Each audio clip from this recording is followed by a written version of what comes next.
Kayo'y nakatutok pa rin sa community program ng inyong paboritong CLTV 36. Ito po ang topic. Siyempre, ito pa rin si Jody Dizon Mercado, ang inyong makakasama sa kwentuhan ngayong araw.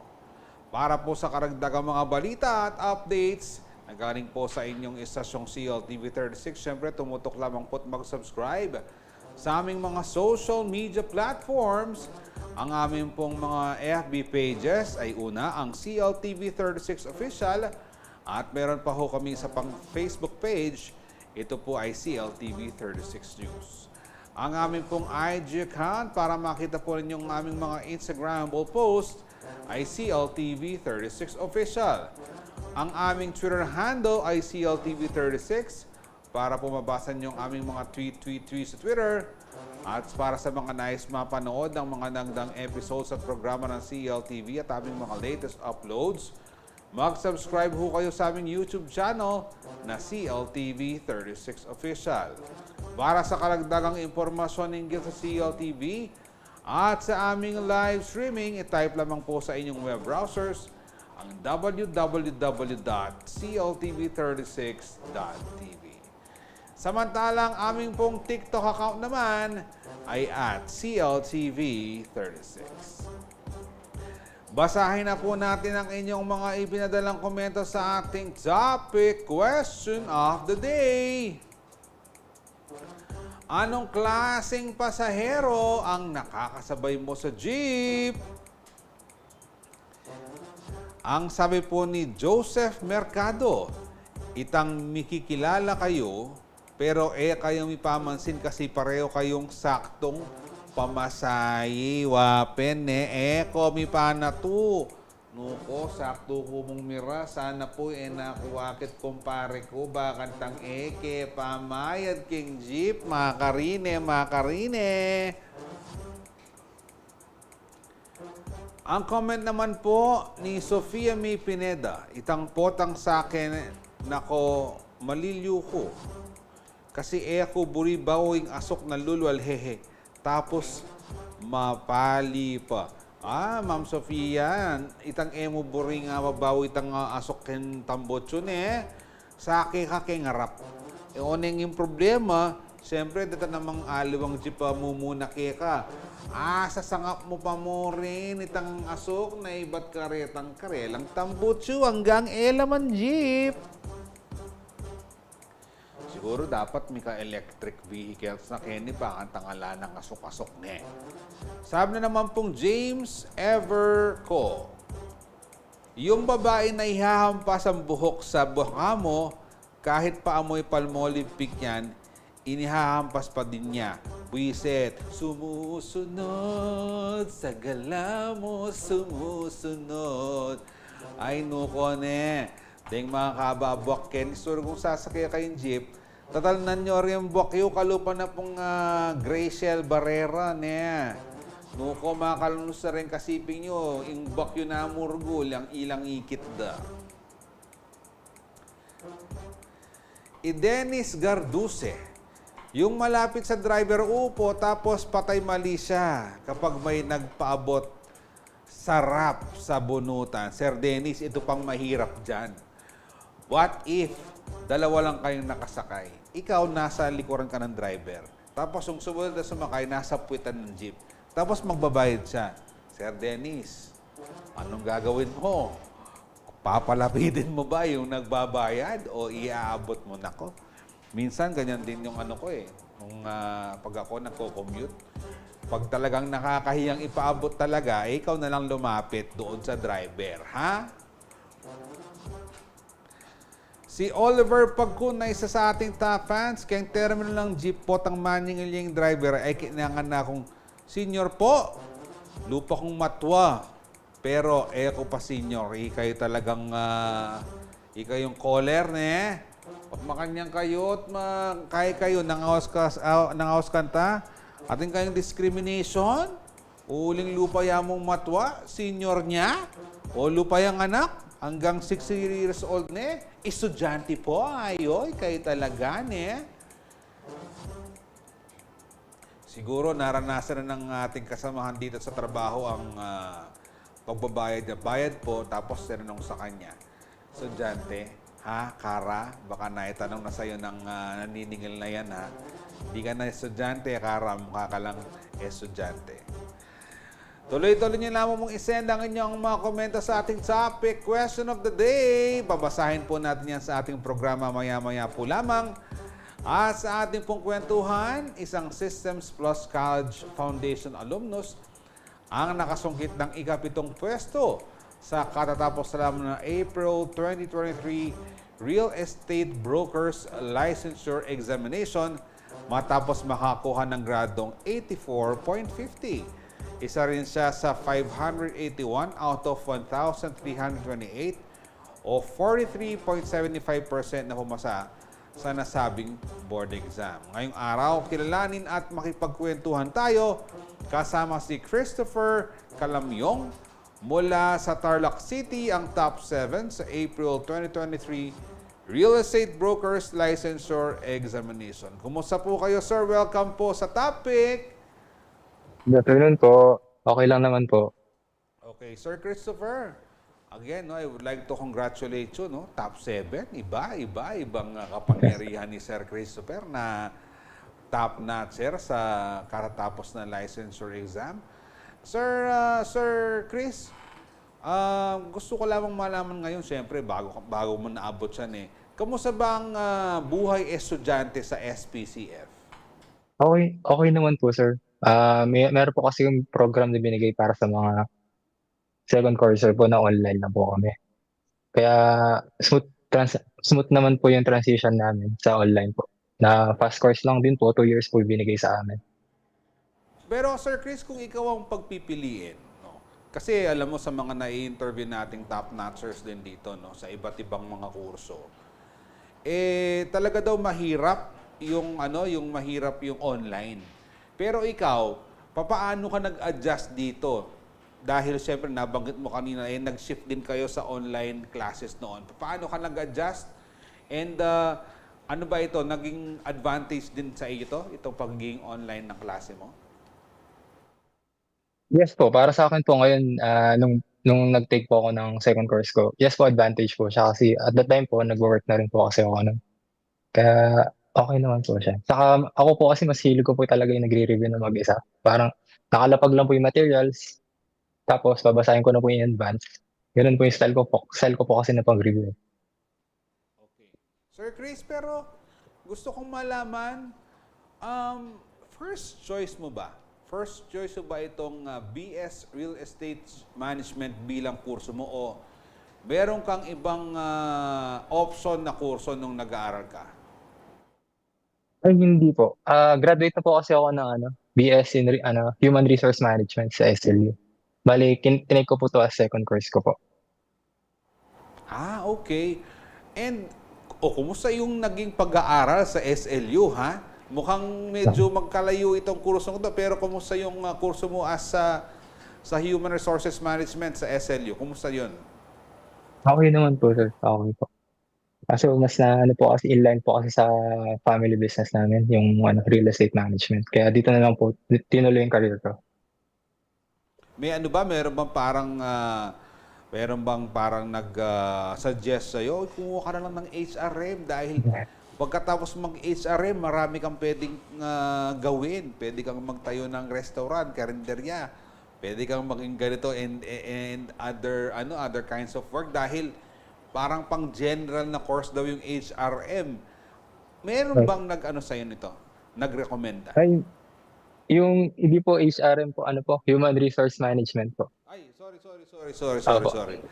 Human Resource Management, correct? Yes po. Yes po. Yung first course ko po.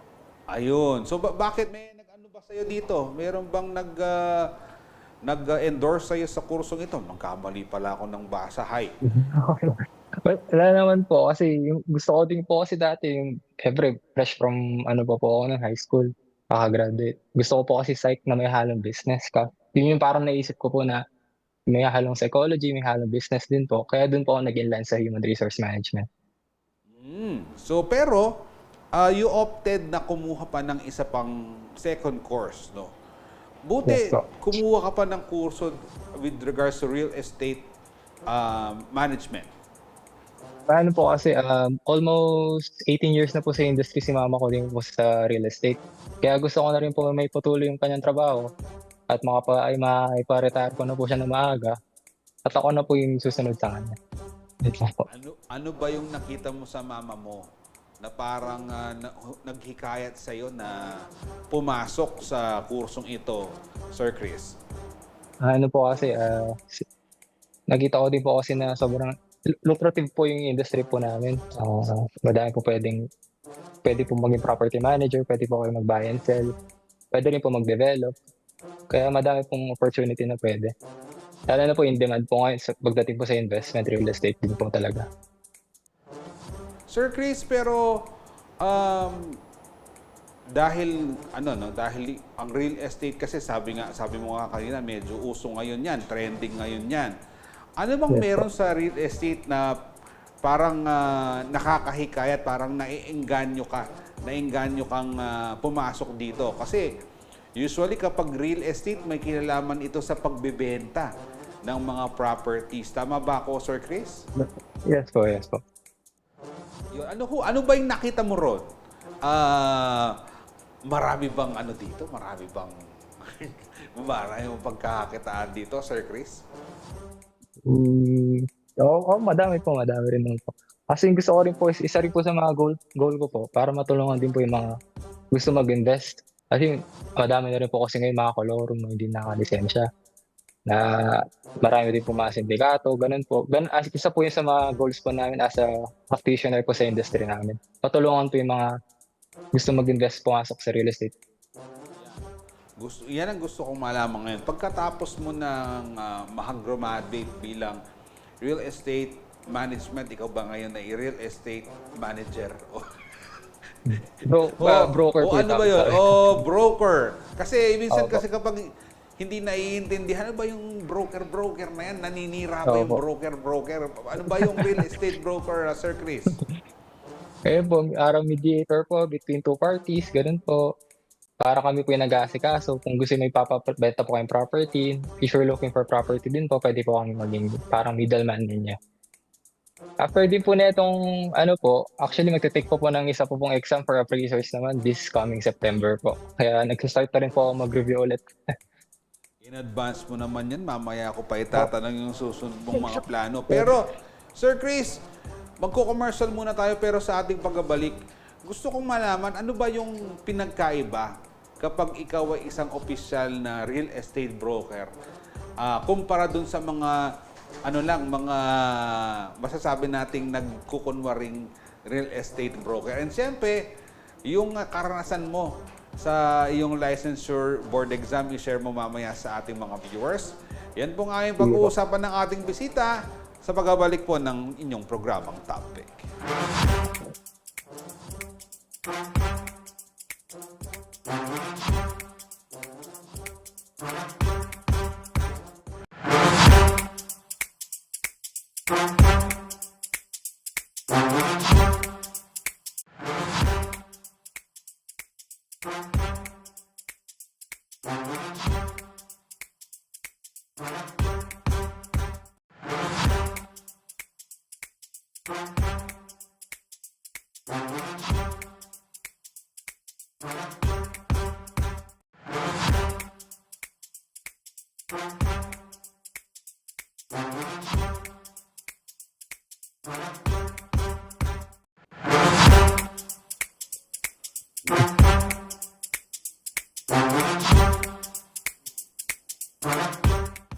Kayo ay nakatutok pa rin sa programang Topic. At heto pa rin po ang inyong mga komento sa ating topic. Question of the day. Anong klaseng pasahero ang nakakasabay mo sa jeep? Ang sabi po ni Alila Las Bells. Yung di ko makalimutan sa pag-commute ko sa jeep is yung mga nanay na antok yung anak niya. Tapos parang di pa nakain ng almusal yung bata. Noong January 3 yun, sumakay sila sa bandang Marlboro. Yan po sa may bahagi ng San Fernando, sa may MacArthur Highway, papuntang Angeles City. Papasok ako noon sa work, halos madurog ang puso ko sa bata. Kaya nung bumaba ako ng Telebastagan, inabutan ko ng aginaldo yung bata. Tuwang-tuwa yung magnanay. Sa akin naman, feeling blessed ako. Alam nyo kasi, iba't ibang klase ng mga katauhan talaga ang makakasakay nyo sa jeep. At syempre, sa mga ganitong sitwasyon, it's better to be kind than right. Ito naman, ang susunod na komento natin. Ito, sabi ni Patrick Cortez, isa sa ating top fans, siping mo, mamangan niyang hamburger. Ay, nuko, tama yung ganyan. No? Alam mo, nakakainis din sumakay sa jeep kapag yung katabi mo, kumakain ng french fries, no? Kumakain ng mani, chichirya, ikaw na gutom, na gusto mo nang makarating ng bahay, takam na takam dun sa mga, wala tayong magagawa, karapatan naman nilang kumain sa jeep. Pero susunod ha, mag-share naman kayo, dagdagan niyo yung mga baon nyo para sa mga nagugutom na kapwa nyo pasahero. Si Jonathan Yel Manulit Roque, itang chat na yung anak na, sa lilong na yung malan kasi malulam na. PS, enako man talaga mamasang chat. Ikit kayo mo. Ay, nako, oo nga. Isa pa yan, ha? Yung paglabas ng cellphone mo, meron kang tinetext. Tapos yung katabi mo, sobrang tumatangkad dahil sinisilip yung tinetext mo o sinachat mo. Oy, kayong mga marites dyan sa jeep, ha? Kayo talaga, bawas-bawasan ang pagmamarites sa jeep. Si Henry TFTC Guarin. Ano ba yung TFTC? The Filipino talaga channel? Yung walang pamasahe yung katabi ko at bumulong sa akin, Kuya, pwede bang pambayad mo muna ako? Sabi niya. Wala ka bang pamasahe? Sabi ko. Wala. Nawalang wallet ko. Sabi niya. Sinagot ko siya, it's atay! Wala din akong pambayad. Naku po, yan talaga nagkakataon. So, palagay ko, si Sir Henry tsaka yung katabi niya, nag 1, 2, 3. Si Melanie QSJ, nakikibasa sa mga message mo sa phone, pasulyap-sulyap, nakikimarites, ahoy. Lalo na yung mga ano dyan, ha? Yung mga may iba pala sila, may girlfriend na, tapos may ibang girlfriend, o kaya may boyfriend, may ibang boyfriend, tapos nasisilip ng katabi mo yung mga chat mo. Naku, mahirap talaga yan. Ay, dahil matagal-tagal din akong actually, commuter talaga ako. Marami na akong mga nakakasakay na ganyan. Iba-iba talagang mga karakter yung mga nasa jeep. And iba't ibang karanasan talaga yan. Every time na sumakay ka ng jeep, hindi mo alam kung anong mangyayari. Pero itong ating bisita si Sir Chris, gusto kong tanungin. Sir Chris, ikaw ba meron kang di malilimutang mga uri ng pasahero kapag ikaw ay nagko-commute sa jeep, ha, Sir Chris? Uy, natutuwa po ako sa mga may mga dalang speaker, nagpapatugtog. Yun lang po. Ayun. Oo nga, yung mga speaker. Oo nga, no. May nauuso nga yung mga may Bluetooth. Kaya lang, minsan kapag hindi mo type yung music, parang gusto mo na, uy, palitan mo naman. Or siyempre, alam mo, may mga sumasakay naman na nagbi-music, tuk-tuk-tuk-tuk, tapos nabibigay ng envelope. Yari na. Pero alam mo, Sir Chris, natutuwa talaga ako dahil naging bisita ka namin kasi meron na akong Salamat nakilalang isa pang tao na sobra-sobra yung age sa pangalan. Actually, mas marami yung age mo sa pangalan mo, sir, kaysa sa pangalan mo. Kaya masasabi ko na ngayon sa mga kakilala ko na merong tao na mas marami ang age ang pangalan kaysa sa akin. Pero Sir Chris, ano bang pinagkaiba ng pag ikaw ay opisyal na real estate broker tapos sa mga nagkukunwari o nagre-real estate broker kuno? Sa amin, yung una po sir, mas protected po kayo kasi lisensyado po kami. If ever na may fault po kami, niloko po namin kayo, which is di naman po mangyayari. Mas secured po kayo kasi under po kami sa PRC. Naka-register po kami. Meron natutulungan po namin kayo sa pagtamang pag-compute ng tax, pag-document po. Mas makakatiwala po kayo sa amin. And Sir Chris, tama ba na minsan yung mga hindi lisensyadong mga broker bigla na nang nawawala kapag nagkakaroon ng problema? Yes po, ganun po po. So, yan ang pinasok na mundo ni Sir Chris. Pero Sir Chris, gusto kong malaman ngayon yung karanasan mo, yung experience sa paghahanda sa board exam. Paano ka nag-prepare sa board exam mo, Sir Chris? Sa paghahanda po, dalawa pong review center yung pinaplan ko po. Una po yung kaya sa school po namin. Pangalawa po sa Prevail. Diyan, tamang basa lang po. 2 to 3 topics per day. Saka huwag kalimutan mag-relax. Take some time off naman paminsan-minsan. Mag-exercise. Huwag kalimutan. Kumain na maayos. Yun lang po. Pero bakit kumuha ka pa ng isa pang review center besides from the school, Sir Chris? Ako, sir. Para din po, siyempre lahat naman po, hindi po may mga weaknesses and strength na po yung mga review center. Kaya yun din po, naghanap-hanap din po ng pwede po pong matutunan sa iba.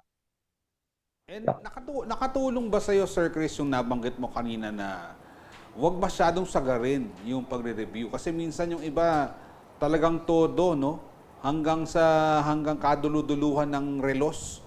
Hanggang talagang tinutodo ang pag-i-exam. Pero minsan, wala nang pumapasok sa kokote. Kailan ka ba dapat na masasabi mong pahinga muna?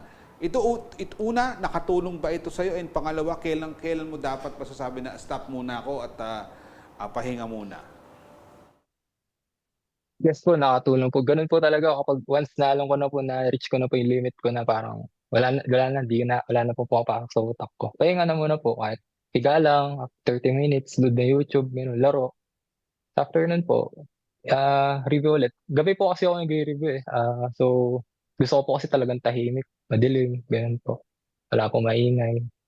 Sir, before you took the exam, na parang nabanggit mo kanina is nakapag-work ka na rin sa real estate before you took the exams? Yes po. Nag-work po ako sa company namin, sa VNS po, sa Prime Realty. Tapos dati rin nakapag-experience na rin po ako sa HR as a human resources officer po. Okay. Paano naman ngayon nakatulong yung experiences mo na nakamulatan mo doon sa mga previous work mo bago ka nag-exam, nakatulong ba itong mga transactions mo before sa pagkuha mo ng board exam? Yes po, malaking tulong po siya. Actually, meron po mga situational po kasi sa board exam na pwedeng na-apply ko din po during my work. Tapos yun po, nagamit ko din po siya. And nung araw mismo ng board exam, Sir Chris, ano ho ba yung ginawa ninyo muna? Kayo ba'y dumaan muna sa simbahan? Ano yung mga parang naging routine mo o ginawa mo muna bago magtungo sa venue ng iyong exams? Ano, nakakatawa po dun. Ako po ata yung pinakauna nandun po, yung sa Baguio. Yung alas 4 po, nandun na po ako, sarado po, tapos madilim. Wala naman po, relax na lang po pag ganun. Dapat di na po tayo kinakabahan. Di na po nagre-review.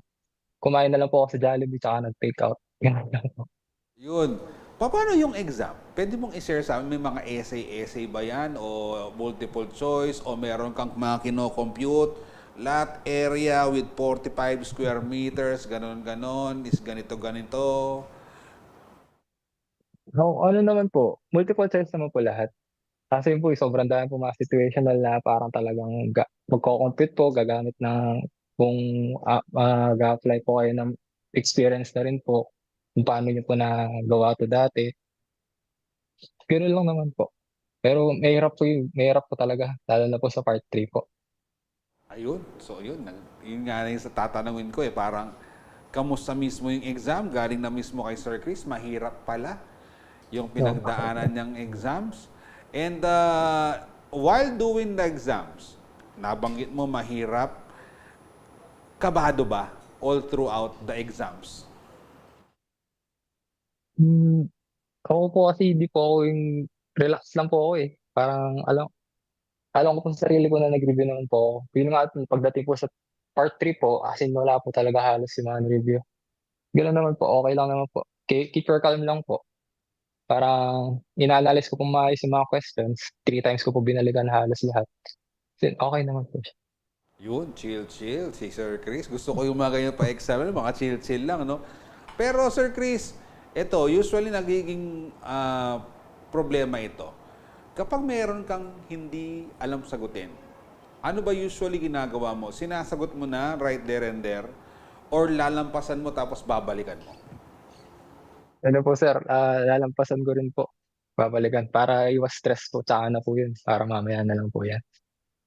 Oo, alam mo kasi yung may mga kakilala ko na nagiging problema naman nila dahil sa kakamadali, lalampasan nila pero yung sagot nila doon sa susunod, yun ang nailalagay doon sa nilampasan. Ako po. So, Opo. sa mga nag-exam, talagang ano yun ha, kailangan talagang pag may lalampasan kayo, siguraduhin nyo, nababalikan nyo, at tama talaga yung maisasagot nyo.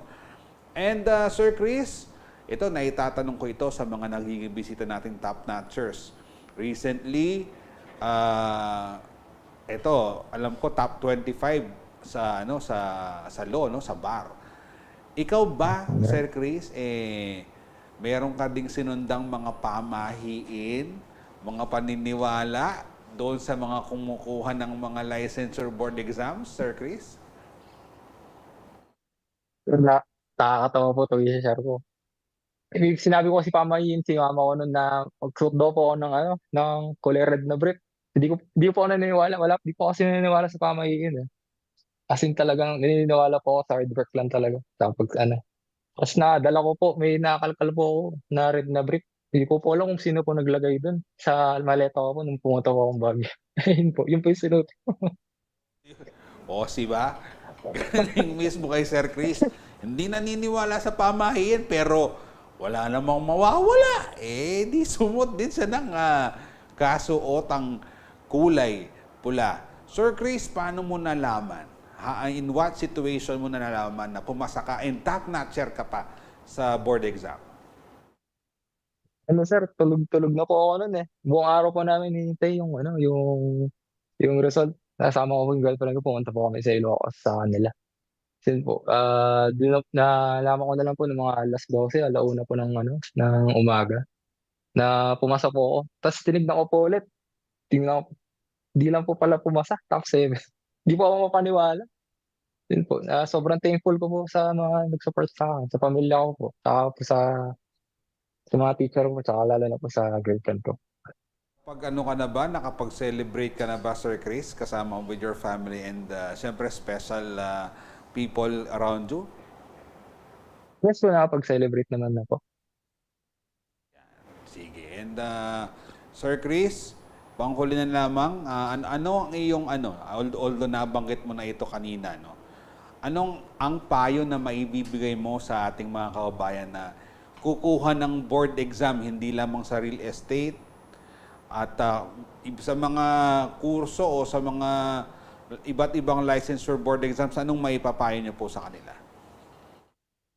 Yung pinakamalaking nakatulong po sa akin ay meron po kayong kasama na parang support system po ninyo, kahit sino po yan, kahit family, friends po, kahit loved ones niyo po, kahit sino po yan, basta may lalabas yun ng pinagusto yung nararamdaman, ganun po. Nakakatulong po sila. Mm, Yun din po. Tsaka, wag lang po puro review. Ano din po, gawin nyo din pa ang mga gusto nyo pong gawin para ma-relax din yung utak nyo minsan. Nabanggit mo kanina, Sir Chris, nagre-ready ka for appraiser's exam naman. Ano ba ang trabaho ng isang appraiser, Sir Chris? Yun po, nag-appraise po ng value na lupa. Ano po po.